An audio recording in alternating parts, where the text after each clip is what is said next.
કોઈકે સવાલ પૂછ્યો હતો કે જિંદગી શાની બને.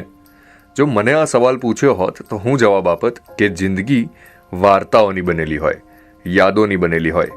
અને વાર્તા અને યાદો આ બંને વસ્તુ સૌથી વધારે ક્યાં બને? તો કે કોલેજમાં. કોલેજના દિવસોમાં રોજ એક વાર્તા બનતી હોય, રોજ એક નવી યાદ મનમાં છપાતી હોય. વાર્તાઓ અને યાદો એવી કે જ્યારે વર્ષો પછી પણ યાદ આવે ને તો એવું જ લાગે કે જેમ ગઈકાલની જ બનેલી ઘટના છે. તો ચાલો અમુક વાર્તાઓ શોધીએ અને યાદો તાજા કરીએ. દરેક કોલેજમાં છે ને એક એવો હેંગઆઉટ સ્પોટ હોય જે જગ્યાએ દરેક જણ આવીને બેસતા હોય. ને અહીંયાનો જે હેંગઆઉટ સ્પોટ છે ને બહુ જ અમેઝિંગ છે. It is just amazing because એ આવો દેખાય છે.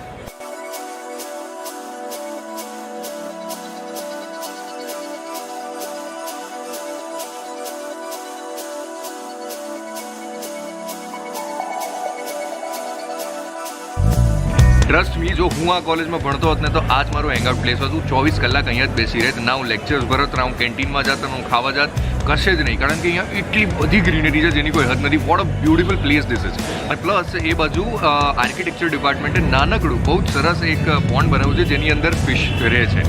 અદ્ભુત જગ્યા છે, જો હું તમને બતાવું. Come on. તો અહીંયા બેસીને શું કરો? રિલેક્સ કરો? યા રિલેક્સ. સારું લાગે અહીંયા આવીને. અચ્છા, ફીલ્સ ગુડ. કઈ ફૂડ વૂડ છે કે નહીં આમના માટે? पेड़ों के बीच से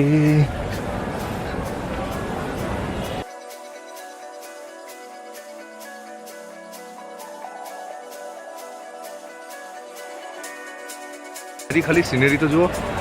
હા હા, કોણ કોની સાથે હુકઅપ કરી રહ્યું છે, કોનો ઝઘડો ચાલી રહ્યો છે, કોણ કઈ ગેમ રમી રહ્યું છે ડોમમાં, બધું જ અહીંયાથી દેખાય છે. Wow. I just can not resist myself. હું અહીંયા નીચે બેસી જ ગયો છું બિકોઝ યાર આ કોલેજમાં આવી જગ્યા હોવી આ કોઈક અર્બન કેફે કરતાં પણ અદ્ભુત જગ્યા લાગે છે. ખાલી અહીંયા જે છાંયડો છે, અહીંયા જે ઠંડક છે, અહીંયા જે એટમોસ્ફિયર છે એ અદ્ભુત છે. અને મને બહુ જ સરસ વસ્તુ મળી છે અહીંયા. ખાલી આ કોલેજ માટે નહીં, આપણા આખા સુરત માટે એક અદ્ભુત વાત છે કે અહીંયા બાઓબાબનું ઝાડ છે. બાઓબાબનું ઝાડ મડાગાસ્કરમાં થતું હોય છે અને એ અહીંયા છે. સુરતમાં કદાચ 4 કે 5 જ એવા ઝાડ છે. એક અડાજણ પાસે છે જે 702 વર્ષ જૂનું છે. એ લગભગ આખા ઇન્ડિયામાંથી, આખા વર્લ્ડમાંથી જે ઝાડ, જે સૌથી જૂના ઝાડ છે એમાંનું એક છે. જો અહીંયાનું બાઓબાબ ઝાડ બતાવું. આ છે બાઓબાબનું ઝાડ.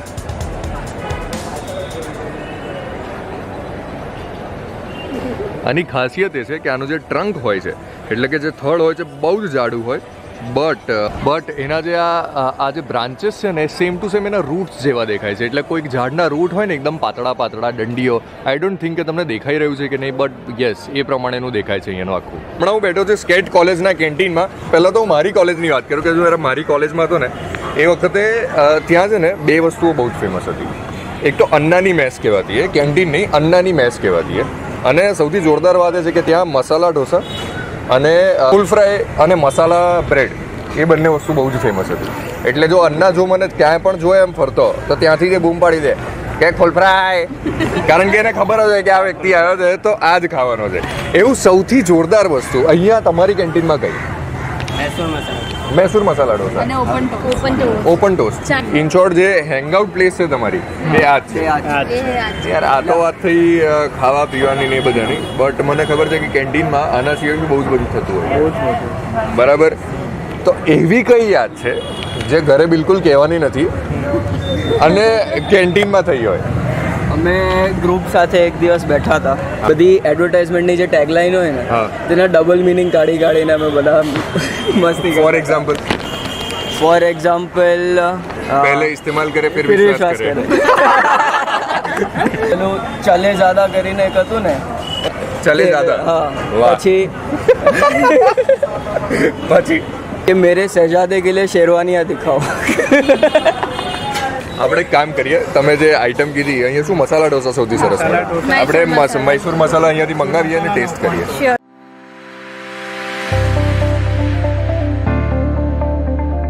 તો ફાઇનલી ભાઈ હું મારી કેન્ટીનમાં તો હમણાં ઘણા વખતથી નથી ગયો, બટ અહીંયાની કેન્ટીનમાં આવ્યો છું. આ લોકોએ કીધું છે કે અહીંયાની હોટ ફેવરેટ ડિશ આ 2 છે. શું છે? એક તો મૈસૂર મસાલા ઢોસા અને ઓપન ટોસ્ટ.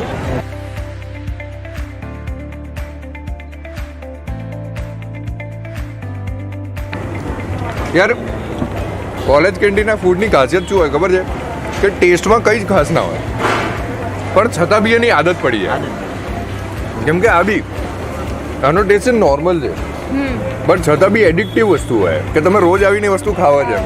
અને કોલેજ કેન્ટીનની જે એક ફ્લેવર હોય ને યુનિવર્સલ હોય, દરેક જગ્યાએ તમને ખબર પડી આ કોલેજ કેન્ટીનમાંથી આવ્યું.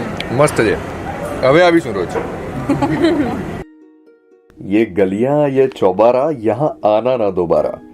એ ચહેરાઓ જેમને રોજ જોયા હોય, એ જગ્યાઓ જ્યાં રોજ કિસ્સા બનતા હોય, ફરી કદાચ એ જગ્યાઓએ ક્યારેય જવાનું નથી થતું. કોલેજનો એક એક ખૂણો એવી રીતે ઓળખતા હોઈએ જાણે પોતાનું ઘર હોય. એ સમય જતો રહે છે, એ મિત્રો જતા રહે છે, રહે છે તો બસ યાદો અને કિસ્સાઓ. કિસ્સાઓ પણ એવા કે જે વર્ષો પછી વારંવાર એ જ જૂના ફ્રેન્ડ સાથે રિપીટ કર્યા જ કરો છતાં પણ જૂના ના થાય.